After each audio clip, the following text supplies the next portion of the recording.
Welcome to Massey College. My name is Nathalie Des Rosiers and I'm the principal of Massey College. I'm very happy to welcome you here, people that are in the audience and our people online as well. I want to acknowledge that Massey College is built on indigenous lands, the lands of the Yonwanda, the Seneca, and it is a treaty land of the Mississaugas of the Credit. I want to acknowledge the duty of stewardship that we have toward this land and also the great privilege that we have to continue to do our work here. Today, we're talking about a sexy subject, infrastructure. And I am so delighted to have with me three wonderful panelists that will shed a lot of light on the subject. I have our new senior fellow at Massey College, Professor Shoshanna Saxe. She holds the CRC, the Canada Research Chair in Sustainable Infrastructure. She's an engineer by training. She has her PhD in engineering from Cambridge University. Second, we're going to hear from the former Minister of Infrastructure and Communities, Catherine McKenna. She needs no introduction, but just want to say I knew Catherine McKenna when she was leading the fabulous organization, which was at the time Canadians Beyond Borders, Canadians Lawyers Abroad, which were doing incredibly good work around the world. And she, as you know, was the longest serving Minister of Environment as well in Canada. And now she's leading another organization that talks about nature and the environment. So welcome, Catherine. It's so wonderful to have you here. And finally, we're going to hear from Professor Matti Siemiatycki, who is the director of the Infrastructure Institute. He's a professor of geography at the University of Toronto, and he's also affiliated with the School of Cities, doing great work, and so delighted to have you here.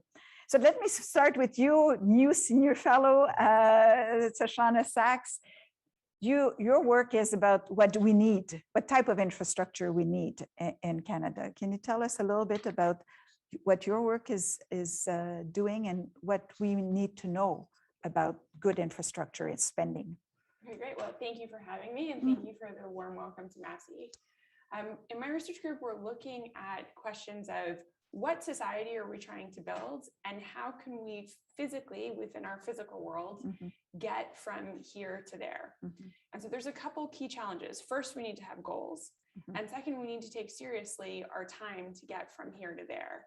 And a bunch of our goals have been sneaking up on us. And 2030 used to feel like it was a long time from now, and now it's only 8 years. And so we have these goals about the environment. We want to make sure that this is a planet we can continue to live on, that our kids will be able to live on in a way that we recognize. And that permeates through all of society into how we live, how we move, what we buy. But really, infrastructure sets us up for what choices we make. We are all deeply sheep to the infrastructure around us. If our infrastructure tells us to live in big houses and drive big cars long distances, we will. If our infrastructure tells us to live in compact environments and spend lots of time in public parks and get around by walking in public transit, we will. So then it comes a question, okay, well, what do we need to do? Which is what you asked me, what do we need to spend our money on?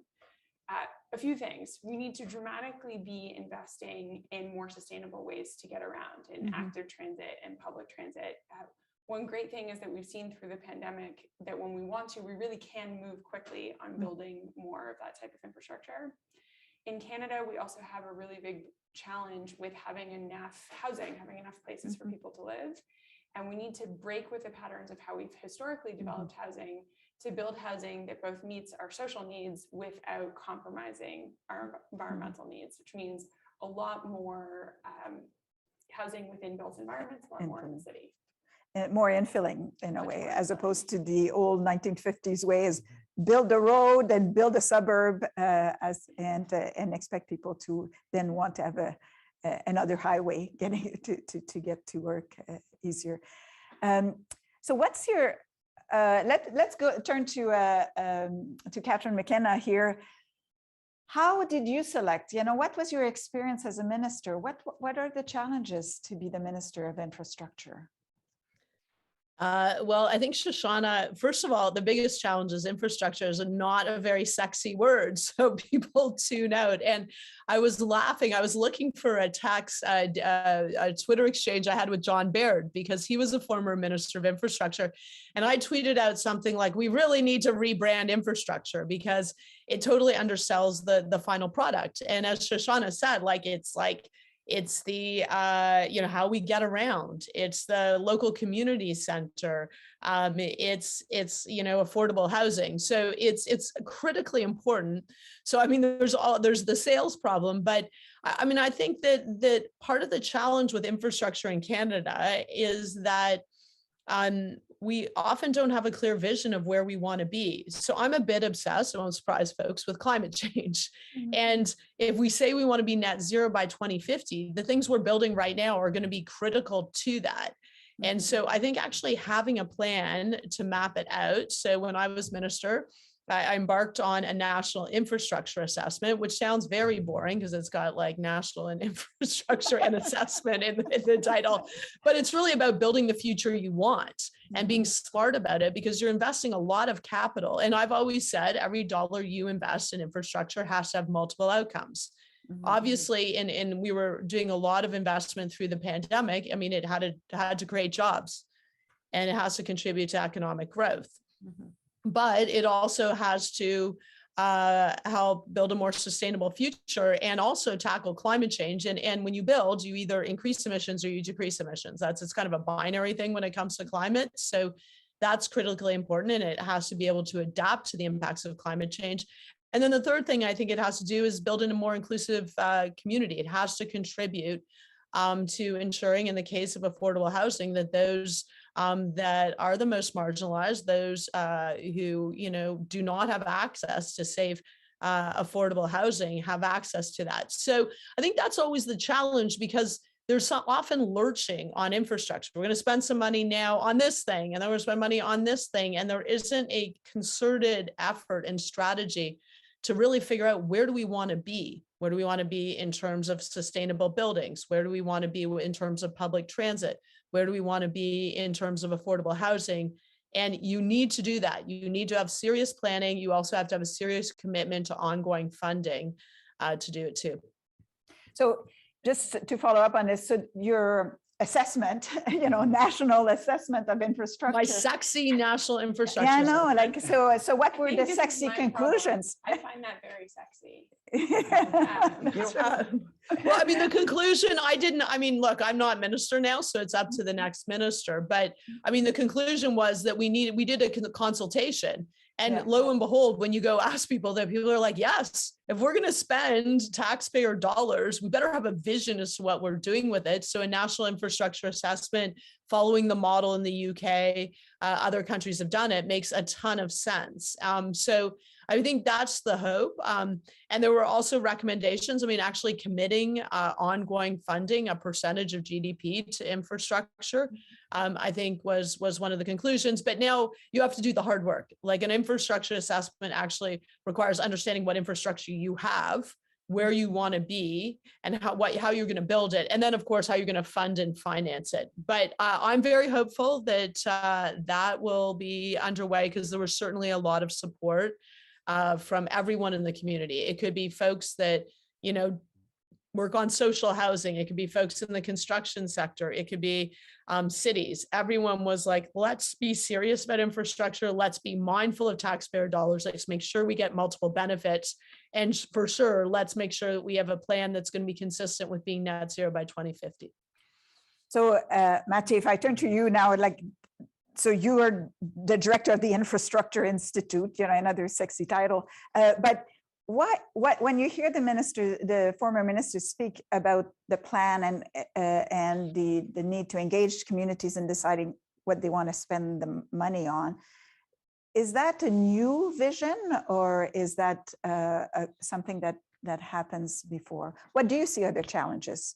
Well, let me start by saying, I may be slightly biased, but I think infrastructure is very sexy. Mm-hmm. And I think maybe the word infrastructure puts people to sleep, Mhm. but the concepts and ideas behind it are ones that we debate daily. Yeah. You can open any newspaper and see stories about highways, about bridges, about transit, about Mhm. bike lanes. If you want to light up the call-in box on a call-in show, just ask about bike lanes. Yes. You know, the war on the car, and you could fill segments from now until forever. Mhm. So there is a lot of interest in this topic. Now, the key is to focus that interest. Infrastructure is both in everyone's interest because they use it daily. It's also deeply political, and you see how that plays out in the way that we make decisions in this country. We tend to have a much more politicized approach to infrastructure planning and project selection than in almost any other of our peers. And I think the national infrastructure, it's partly because of our constitutional architecture with three levels of government, with the municipalities, the provinces, and the federal government having to come together to approve and fund projects in various ways. That has been a part of it. And it's also just in the way that our politics has played out. Our peer group, Australia, which has a similar constitutional architecture, has not politicized infrastructure in quite the same way. They have come up with other mechanisms to ensure that there's an appropriate balance between the politics of decision-making, which is critically important. Politics is the expression of our democracy. So it's not, the point is not to remove politics from the decision-making. The point is to remove politics from the evidence-making. What you don't want is the politics influencing what the studies say of what should be done. You want the politics involved in deciding what the values of society are and how to choose between different options. But you really want to remove the politics from the evidence making. And in our country, that has been a real challenge. So the evidence making, Shoshanna, that's what you do. You know, it's part of building the case for what needs to be built. Is that it? The evidence is about knowing what we have, the level of that in which they are, what type, you know, what are the repairs that are necessary and so on. Is that the type of work that needs to be done?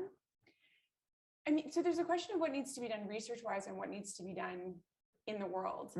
And in most infrastructure questions, we have the knowledge and the tools we need to act now. What we're missing really is gumption. We have a hesitancy to do things that are different. And I would add to what Matti was saying about the nature of our politics. And I would diagnose that part of our problem is we've made the pie too small. And so we're always fighting over scraps. We have a massive need for infrastructure investment at every single level. Even the federal government's own buildings, a huge number of them need massive amount of repair. For instance, the Prime Minister's house. But we see that all across the country. We need a lot of new infrastructure and we need a lot of maintenance, and we don't want to pay for it, and we don't want to admit that it's expensive. And so it means that priority groups are fighting for what feels like there might be a moment when there's something, or there might be a little bit of money, and you have to fight for it. I think that's part of our problem.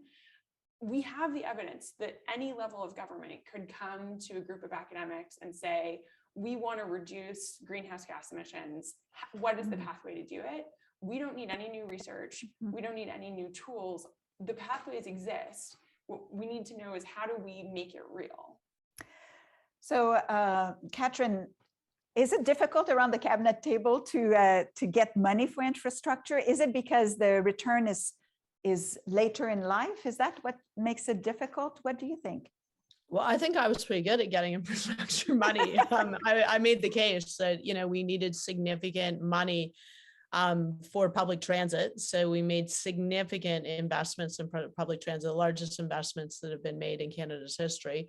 And we also created new streams. So we created new funding for first ever cycling infrastructure, electric bus infrastructure, green infrastructure. So, I mean, I think there was a lot of money that was committed by the federal government, but the challenge actually is what was identified. I mean, the Constitution.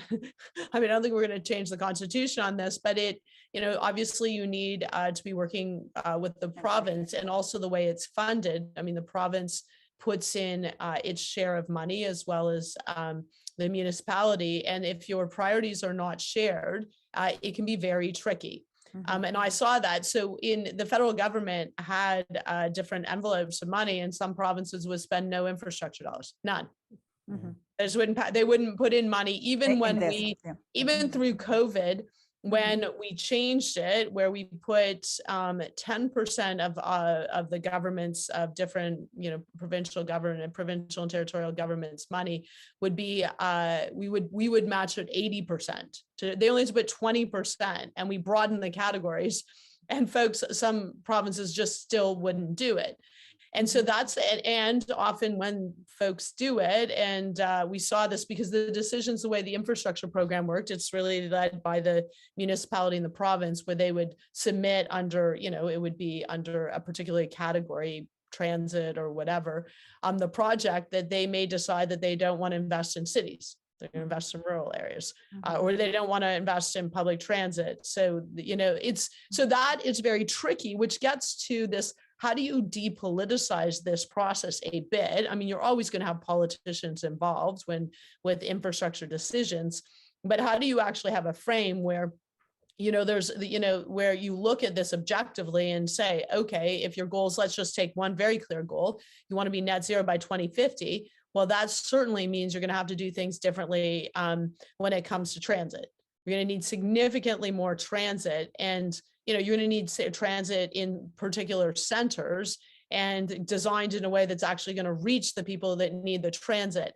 And so I think that discussion, if you can do that, if you can be very focused on what is the infrastructure that is critically needed with more rigor, and also the cost, the funding is an issue. Shoshanna was right. Like the amount of money that needs to be spent on infrastructure. And that's not even talking about ongoing maintenance costs, which I don't know, I always found it very strange that in government, it didn't just take an objective standard and say you need to put in a whatever percent the private sector does to keep up your infrastructure. Otherwise, the cost is just it's going to come home to roost. At some point, it's going to be more expensive. But if you just take the actual cost of what people want to do, it's so significant. So one thing the National Infrastructure Assessment did note that looking at how you bring in the private sector, and I know that's probably going to be part of the discussion, but how do you bring in, how do you do blended finance? How do you bring in private capital to get more infrastructure built is something, that is important. There is money out there, but obviously you've got to weigh the pros and cons in doing that. That's a good segue a little bit in these famous PPP, public-private partnerships for infrastructure, very popular concept in some circles in some government. They're not, there's pros and cons, and there's the right ones and the wrong ones. And what are the challenges on Matti, what are the challenges on the PPP? Well, there's no panacea. We're seeing the challenges playing out in real time with the Ottawa LRT, for example, where there's now an inquiry into how that project went so badly wrong, literally with the trains coming off the tracks, with a sinkhole opening up during construction, and all sorts of challenges there. We're seeing the Eglinton Crosstown here in Toronto, way over budget and years late. Public-private partnerships were intended to control costs, to transfer risk from the government to the private sector. And to do that, they bundled a contract with a single concessionaire. So instead of tendering out very small contracts to many different contractors, you bundle the contract, you create a pay for performance type of mechanism, and then it incentivizes the private sector to get the job done on time and on budget and deliver on what they said they were going to do. That was the theory. And we're seeing that, especially for transit, that has proven very difficult. Building in a busy city is tough. It's tough if you're doing it through a public-private partnership. It's tough if you're doing it traditional build. We had the Spadina subway extension that was done through a traditional build approach. That was years late and way over budget. So public-private partnerships are not a panacea. But to return to the private sector for a moment, the issue in Canada is the way that we pay for infrastructure. There is a tidal wave of private capital out there looking for investment, and infrastructure is a sector they're looking for. The challenge in Canada is that we very rarely actually pay the full cost of infrastructure as the user. We have very few user fees that actually cover the full cost. In other countries, they have toll roads. We have very few toll roads, and actually we're removing the tolls. We removed the tolls in British Columbia. We're removing the tolls here in Ontario. Our energy costs. we've been actually subsidizing the cost of energy. So the user and there's been stories in the newspaper about that just recently, taking the cost of energy off of the user base and onto the tax base. That has impacts because investors do not want to invest in projects that are then beholden to government and where there can be real seesaw swings. So we say that we want private finance, but if you really want to fund infrastructure, you have to pay for it. We're going to have to pay for this infrastructure somehow. And the key with the user pay is that it creates an incentive for people. It shapes how they use the infrastructure. And so for roads, that can be very important because it can encourage people to take public transit or to carpool. So it can be very important that way. And with energy, it can ensure green retrofits and efficiency investments rather than using more energy to heat your home. So is the problem that as Canadians, I mean, it's a large country, so it's rural and cities, you know, we were created, our constitution was built at a time or was created at a time where we were mostly rural country. Does that create particular challenge for a country like Canada? If you look at toll roads, people that live outside of big cities just are not that interested in that mechanism. Let me say something provocative. I think we have a real sense of basic fairness in this country that probably comes from our idea of our universal healthcare system. And we think that you should not be getting service because of the size of your wallet, but because of your health need. And I think because of that which is a really critical principle that I think Canadians hold very dearly. We've transferred that to the way we think about infrastructure and the way that we pay for infrastructure, that the cost of driving shouldn't be impacted by the cost of it. The cost of energy should also be fair. And I think that sense of basic fairness is important, but what it's leading us to is to distorting how our infrastructure is actually being used because we don't want to put those costs onto the actual user. We have to be very careful about what we mean by user pays, because sometimes it sounds like a very good thing. And yes, we want it because it'll push pollution down. But if we talked about a different type of infrastructure, like the library or a public swimming pool, we don't want user pays because we want the public to be available. There's a myth surrounding the appeal of PPP that we're going to be able to get important things we want for cheaper and easier. And as we know from just across life, important things can be expensive and effortful. And taking shortcuts doesn't necessarily work out in the long term. Matti came very close to saying the idea is that you transfer risk from the public sector to the private sector, but on big, critically important infrastructure, you can't transfer the risk because you won't let it fail. And so there's no instance where a huge piece of infrastructure gets transferred to the risk of the private sector has a challenge in delivery, and we go, okay, no problem. We don't actually need the power plant or the rail line or the highway. We just don't let that happen. And so given that we're not going to let that happen, what are the questions about value of delivery? Earlier in my career, when I was working in consulting, I worked on both the York University subway line and Eglinton Crosstown and design. One was a traditional, more of the design was done before you went to build. The other one was done through PPP. In the end, the user is going to experience both of them as public transit lines. Matti mentioned that the York University project was late. Nobody remembers that anymore. And we've done research together that shows that that part of the lateness is really small potatoes over the things we were talking about earlier, which is the time it takes to make up our minds. So more than the delivery matters, more than many other things, we need to know, what do we want to build? So back to that original question of what goal are we working towards? And then we have to actually invest in it. You know, small scale infrastructure stuff. In the city of Toronto, we have a Vision Zero plan, but people keep dying on the roads. And we're not doing a lot of the steps you need to make people stop dying. We know how to do it. We're just unwilling to do it. And that's just a question. It's not a question of, you know, who builds the roads. It's a question of being willing to act.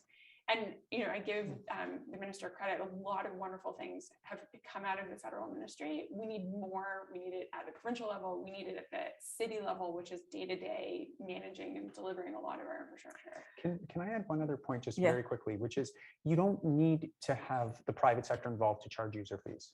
The government can charge for its infrastructure as well and use that to invest and make sure that it's being properly maintained and that there's actually a revenue stream. We don't need PPPs just to charge user fees. We can do do that in other models that then allow us to cross-subsidize important critical infrastructure.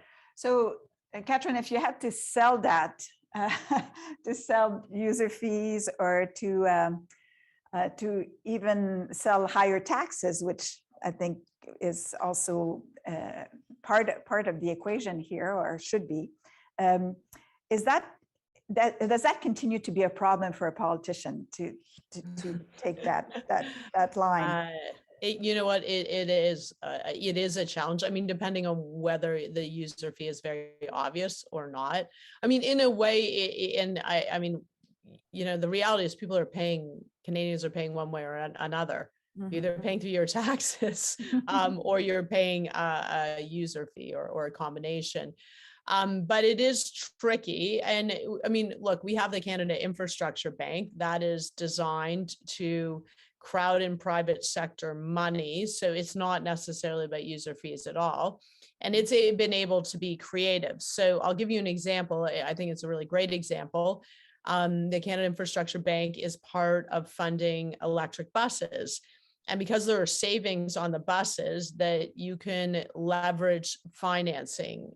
So because of the savings between a diesel bus and electric bus, that the municipality can save money, and there's a way of financing it, the buses themselves, and then the government is supporting that, but also paying for the infrastructure needed. So I think we need to be, whether it's user fees, which I think are very challenging, like, let's just be honest, like creating a new toll road is, you know, I don't know that anyone, you know, probably is going to do that, at least at the federal level anytime soon. Although, I mean, these decisions are made more at the provincial level. That is very tricky. But I think innovative ways to finance and really looking at how do you bring in the private sector, because the amount and part of the national infrastructure assessment is to have that discussion with Canadians, because the reality is Canadians want good infrastructure, but there's a limit to the amount of money the federal government or any level of government can pay. Unless you want to greatly increase taxes, which is also not very popular. So having that discussion and having a discussion about, okay, well, what do you want? What do Canadians want? And if you want these things, well, how are you going to pay for them, and having options? Because I think having an informed discussion as opposed to a discussion where it's just about, you know, oh, we could just do user fees and it's great, or politicians, there's no way we're doing user fees, is probably not the most sophisticated way to approach it. Although it's hard in the politics and the polarization we see right now, it's very hard to have informed conversations, but I think it really is the only way we're going to make better decisions and also build all the infrastructure that we actually do need as a country.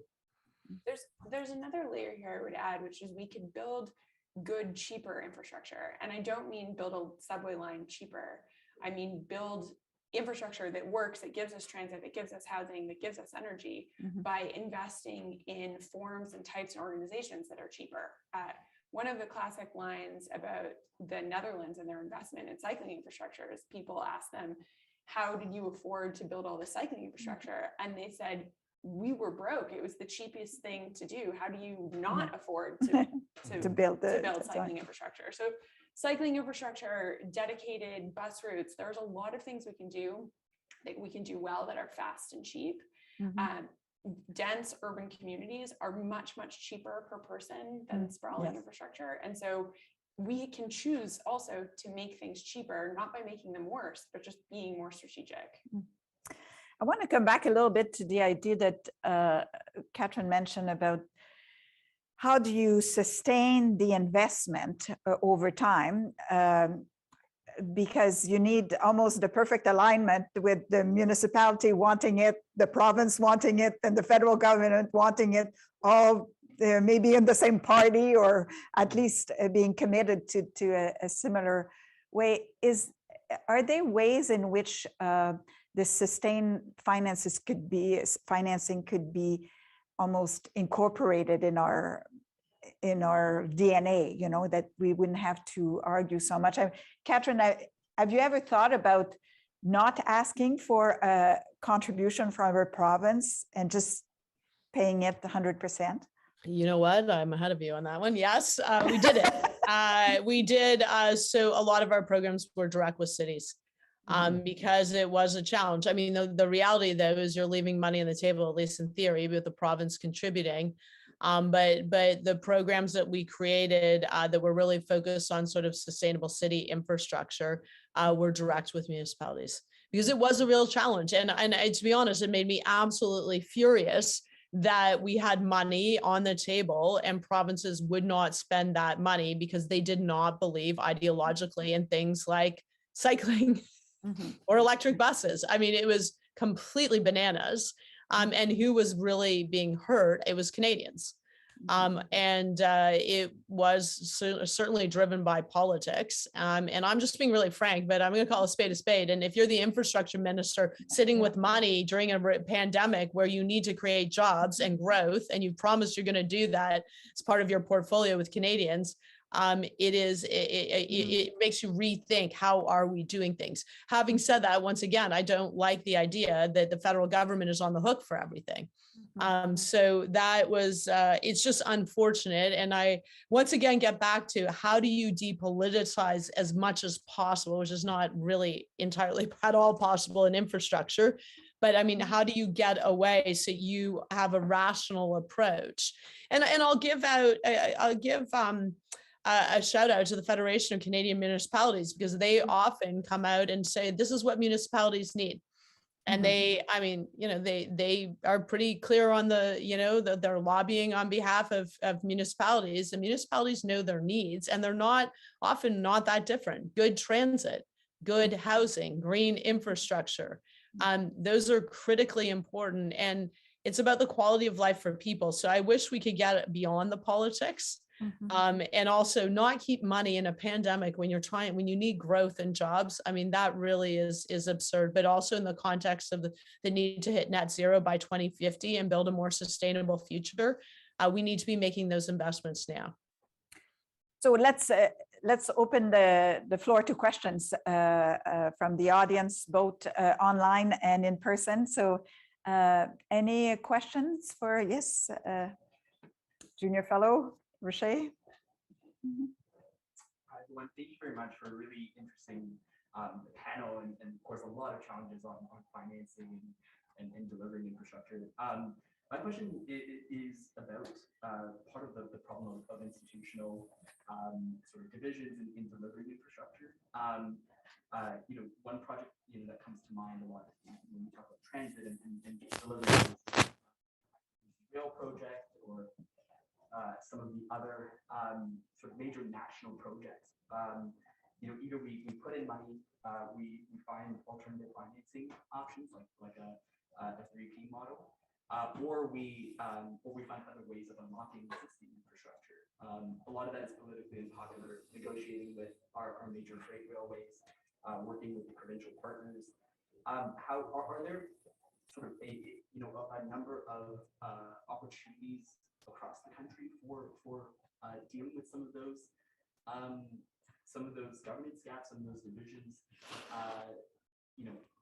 whether it comes to negotiating access to railways or other things, for instance, the Mont Royal Tunnel in Montreal, where there's some of that division there across partners. Any thoughts on existing opportunities to work with infrastructure? One of the observations I would make is, again, in Canada, we probably have fewer venues where we meet between the different orders of government and discuss infrastructure and discuss creative problem solving together than almost any other country. The minister would probably have experience in the specific negotiations, but in terms of the institutions, very few spaces. Regional governance, it's hit or miss in this country. In this region in particular, find a regional body that's really doing coordinated planning. It's really challenging, and doing it in a meaningful way, both at the civil service level and at the political level. It's really challenging. And we have a lot of informal venues, and we tend to do things in that way rather than creating formal structures. And I think we're reaching the limits of what that can do in terms of the practicality of actually building these really big projects with a sustained vision, as well as the sustained money for operations and maintenance. I think that point needs to be highlighted, especially if you're not charging the full amount for that infrastructure. The amount of money to operate and maintain has to be set aside up front. And one of the reasons that the civil service liked public-private partnerships, for better and for worse, is that that model set aside every year in the contract the amount of money that would be there for operations and maintenance. It was contractually obligated so that it couldn't be shifted later on. It may have been very expensive, and you may be paying a private sector, a partner, a premium, but at least the money was budgeted. So this, at the civil service level, they weren't nervous that it was going to get cut as the next shiny new project came to the fore. I'm going to say something potentially a little bit controversial. I've been in a lot of rooms, many of them with Matti, where people say we need new regional governments or we need new institutions. And we do need those, but they're going to take a long time to set up. And we're having the same conversations we were having 2 years ago and 4 years ago about the need for regional governance. So, okay, yes, and great people are working on that problem, and I'm jazzed about that. But we also have all of these really important, very time-sensitive things. And I don't want to wait the next 20 years of my life to see us move on these. And so I think it's really important that the governments that we have within the frameworks that we have move on what they have the power to do. So for instance, the city of Toronto, it's a big place with a lot of power. It has more power than most cities in Canada, given the Constitution. There are a lot we can do within our own borders. And we should do those things because success breeds success. And we were talking a lot at the beginning about how infrastructure isn't that sexy, or maybe it is sexy, it depends what you're into. But a lot of the challenge with infrastructure is that most of us don't know what we're talking about until we've experienced it. And when we're talking about infrastructure that's theoretical or maybe exists in Europe or is in another city or only downtown, it's very different than when it starts showing up in your community. And so my argument is we should be building the things we can build at speed while also working on these other problems. So we accomplish something in this decade and set up the systems to accomplish something in the next decade. Any other questions from the audience here? Catherine, feel free to jump in from where you are. The trains, yes. Oh. Muted. Look, I mean, I think Matti and Shoshanna have made really good points. I mean, like these, I mean, on a bit of a tangent or not, I mean, everyone's always coming up with a new, better way. If we only had like new bodies, new, you know, I'm not entirely sure that is true, although sometimes you have a center of knowledge, which could be helpful, because we've seen real challenges. I mean, one thing I do worry about with these major projects is the ability to deliver on them. But even just from a technical perspective, and we've seen the Ottawa LRT, anyone live in Ottawa watching has seen that has been a complete, utter disaster. Now, I guess as Shoshanna points out, like at some point, hopefully down the road, we'll forget about this and we won't, you know, won't be focused on it. But as someone also who's responsible for, you know, the federal government and funding it, I mean, it's a very big concern when it doesn't work. So, you know, I don't know that I'm sure there's many reasons, a whole investigation and going into it, but I'm just a simple person and, you know, people can't take the LRT reliably in the winter. That's a problem. And if you're funding that, that's a real problem because, you know, that's not our role. The role of the federal government, and I should stop saying we, but the role of the federal government and me when I was minister was not to make sure the thing works. So, I mean, having some expertise on very complex projects is important. So to the extent you can do that, but however, there's no like magic bullet on this one. Can I pick up on the expertise thing? Because this is really important. When we don't build stuff, we lose the expertise. And building big pieces of infrastructure are hard. When it comes to tunneling, there aren't that many world tunneling experts, and they tend to chase the projects. So when I was working on TYSSE in 2010-ish, it had been more than a decade since Toronto had built a subway, and it took us longer to do everything because most of the people who worked on it are retired. You know, I was 20 something and, you know, I'd never done it before.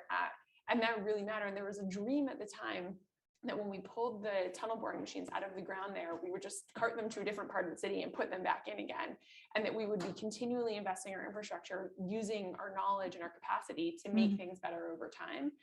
Unfortunately, we didn't do that. And when the Eglinton Crosstown wraps up in a couple of years, we will be back to not building subways in Toronto.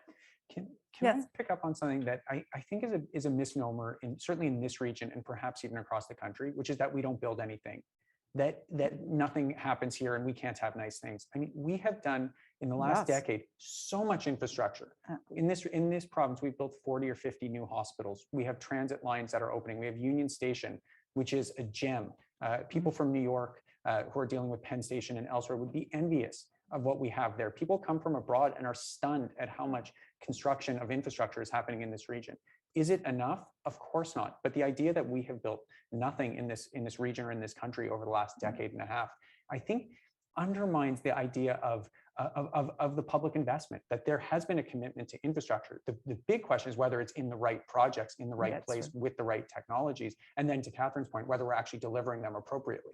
But we are building. There's also a question of consistency. I totally agree with you. And I'm jazzed about all of those projects and visit them as a tourist. I think I would add to that the sheer amount of cycling infrastructure that got built during the pandemic. But when we make it peaky, we make it harder than it has to be. Yeah. So it's the consistency that is important, both for knowledge making, but also for equipment. And another question from the audience here coming up. Thanks very much, everyone. It's really interesting, and I think we could put Saxe in it. I read with security, we used to think of security as military in the international world, and now we talk about human security. So putting people into the infrastructure might be something that we can draw on from international relations as well, which was a Canadian innovation. I have two questions, actually. One is the issue of climate change and adaptation and how that's going to impact those budgetary issues you talked about and actually have us in reactive mode as opposed to proactive mode in terms of infrastructure planning. Are we going to kind of get caught up in that so quickly as we see the acceleration of the impact on infrastructure, coastal, et cetera? That's one question, is adaptation, and whether we do rebuilds or new, et cetera. And the second one is on the financing. I practiced law in the United States for a while, and I was really cognizant of the use of industrial revenue bonds. And I never hear that discussed in Canada as a way of financing infrastructure. So they build power plants and bridges and all kinds of infrastructure using industrial revenue bonds. There's a lot of capital out there chasing places for safe places to put money in. I'm just curious, Catherine, whether that was what part of the discussions you have, or whether it's part of the infrastructure bank discussions, because I've never seen that picked up in Canada. Thank you. Catherine, do you want to start with that? Sure. I mean, I should be clear, like in the way our infrastructure plan is organized with the provinces, it's just on the federal government puts in money, the province puts in money, and the city puts in money. But I mean, I think we do need to be more creative. I wonder, Shoshanna and Matti, you probably have better ideas. Have there been other examples where that's been done at any level of government? I think there have been some bonds, but I'm not entirely sure. But on the adaptation side, I mean, that's the cost of adaptation and what is needed to adapt to climate change is massive. We are so far from that. Under the infrastructure plan, there was $2 billion green infrastructure fund. A lot of that was going on the adaptation. Oh no, sorry, we had an adaptation fund. It was a $2 billion, a separate fund. But I mean, that's minuscule compared to what the actual costs are. And once again, I mean, you pay in the front end or you pay way more later, but I don't think we've grappled with that enough. The Insurance Bureau of Canada is always saying that to the federal government and others. And others, they're like, gosh, like, people are paying out massive amounts of money. Like, what are you going to do? And I think, I mean, it's only, obviously we know that even if we are able to hold temperatures to, 1.5 degrees, which is going to be very challenging, we're still going to see impacts of climate change, increased impacts of climate change and extreme weather, going forward. So there needs to be a lot more money and a lot more thought put into that. I know the Net Zero Task Force is working on it. I know the government is working on that, but we need all levels of government to really be thinking that. And I haven't mentioned it, I don't think, but I mean, anytime you do an infrastructure investment, you should be looking at from a climate lens, both from a mitigation lens. How are you doing everything you can to maximize the reduction of emissions? So that can be low carbon, cement, or it could be, you better not build there because it's going to flood. The Financial Accountability Officer of Ontario recently released an assessment of Ontario-owned infrastructure susceptibility to climate risk. And I can't remember the numbers off the top of my head, but they're big. Yeah. I mean, there's no denying that it will be big. I haven't given up the ghost on mitigation. We can't adapt to 8 degrees. I don't like to think about what that would look like. And so, you know, it's like Catherine said, you pay less upfront or you pay more on the tail end. I'd really like to pay less upfront personally. There are ways to do it well. There's a whole idea of having things that are resilient, not just in their stiffness, like, so that they're, you know, they can rain a lot more and they still won't fail, but also in terms of their bounciness, so they can take more of a load and then recover faster. And things like public parks and you know, cycle lanes can be cleared much faster than a highway full of cars in a snowstorm. And so we can make choices that are both good for mitigation and good for adaptation if we want to, and are cheaper. What it means, though, is that we do things differently than we did in the 50s and 60s and 70s and 80s. I know that there's a question online, so I'd like to, it's going to be come up. Oh, it's Sita, nice to see you here. So meanwhile, big infrastructure like Metrolinx is that they are demolishing downtown Toronto neighborhood. Was there another question, or was that the question? Or is that a comment? Any thoughts on? I mean, I'm not sure what they mean by it. It might be the impacts of the proposed Ontario line through parts of the city where there will, you know, there's a lot of controversy about increased noise and loss of privacy, as well as impacts on parks. There's also a lot of controversy in some of the things Metrolinx has done, not in downtown Toronto, but in the north west of Toronto, where they're looking to put yards in the middle of, you know, taking away a really important community store. So yeah, there are aspects of delivery which can be really problematic, and there are certainly ones that should be changed, and the government and Metrolinx should hear and change them. But I would also say that for anything we build, there's going to be costs and benefits. Yes. Yeah. And when we're talking about community-wide infrastructure, we need to think about the community-wide benefits as well as the local costs. And not saying local costs aren't important, they are important, but they're not the only thing that is important. And we need to be careful about especially if they're privileged, well-established, high-income voices, drowning out really important needed investment that are needed in less well-heeled neighborhood, and that will benefit us all. The entire city. So we're coming to the end of our, is there another questions from the, oh, go ahead. Hi, so I'm gonna have a lot of thoughts from your conversation, so thank you for being here. I'm curious a bit on like the social side of infrastructure. We know in the US there's been a lot of talk about you know, like childcare as a part of infrastructure, and I know that in some parts of Europe, at least supposedly, you know, they plow the sidewalks first before they plow the roads, so that because primarily it is women taking their kids to school or daycare by foot, they prioritize that because that is an essential thing that makes it so much easier for the rest of, you know, the community to go about their day. So I'm curious comments or thoughts about that, and you know, what it would take to implement something, you know, those sorts of forward-thinking things where we're putting, you know, sort of either feminist or women first practice, and also like putting in a racialized approach, or you know, thinking about an equity approach to infrastructure, which is often not the focus for a lot of the things. Well, that was your point initially, wasn't it? A little bit, almost a human rights decision-making about infrastructure. Part of the way that we address all of what you described is to think of infrastructure in layers. That built, for example, with transit. Transit is a vehicle of connection, and therefore a vehicle of opportunity. It can connect people with jobs, with the ability to get to employment, for social inclusion. So it's really important. And yet what we're seeing also is that transit can also be a vehicle of displacement.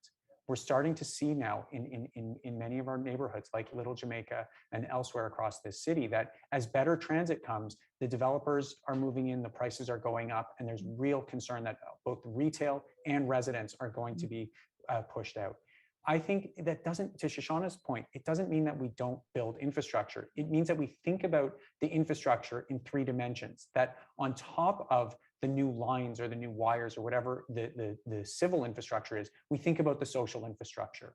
And we think about how communities can be engaged in those processes to ensure that the communities themselves are not being forced out. And I think there's a real rethinking of this.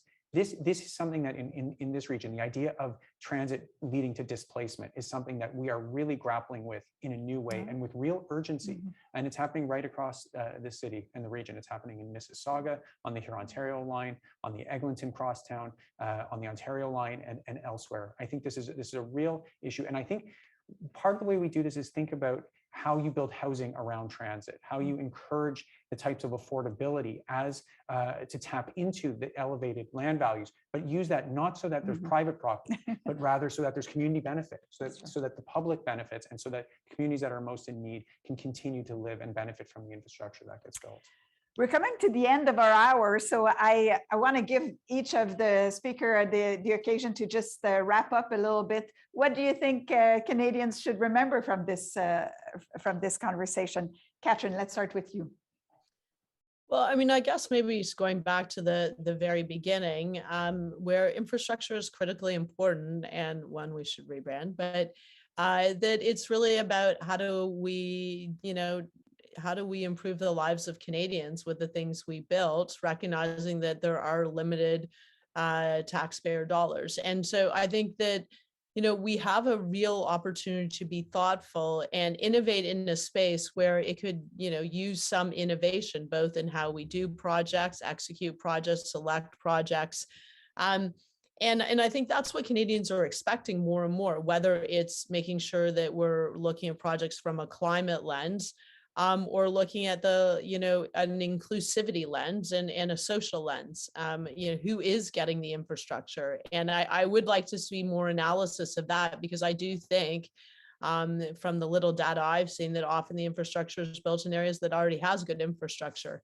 So I think that there are, that we owe it to Canadians to be more thoughtful. And I say that governments, but, anyone involved in the infrastructure to be more, more thoughtful, so that we can get, infrastructure that is, that it improves our economy and makes us more competitive, that builds more inclusive communities, and that also obviously helps in tackling climate change and adapt to the already impacts that we've seen. Matti? Infrastructure can connect, and infrastructure can also divide. Infrastructure has been thought of and has come to be this almost magical word for in our political discourse, that if you say infrastructure enough, it means that it must be true and it must be a great investment. Not all infrastructure is good, and not all infrastructure is created equally. Some of it will do great benefit, and some of it will actually do great harm. And I think we need to be much more analytical about that, and much more real with ourselves, that there are trade-offs, and infrastructure is long lasting. It will last for decades. And the smart investments we make today will propel us forward for generations, and the ones that are in the wrong place, wrong technology, wrong time, wrong financing, those will saddle us for a very long time for generations to come. So lots more research to do, Shoshanna. So I would just add to that we treat the future too much as it's predetermined. We say there's going to be this many cars on the road, or this much need, this many people in need of housing. And it's really important to remember that infrastructure is destiny. We get the future that we build. And so we have a choice. And the best expression of that choice is in what we physically spend our money on, what we make real. Well, thank you so much. I really want to thank you for bringing to light and bringing a really fascinating discussion on something that we know we need, that we see built, and that we need to decide how we want to, the type of city and the type of life we want to have as a community. Merci beaucoup. Thank you very much for being with us today.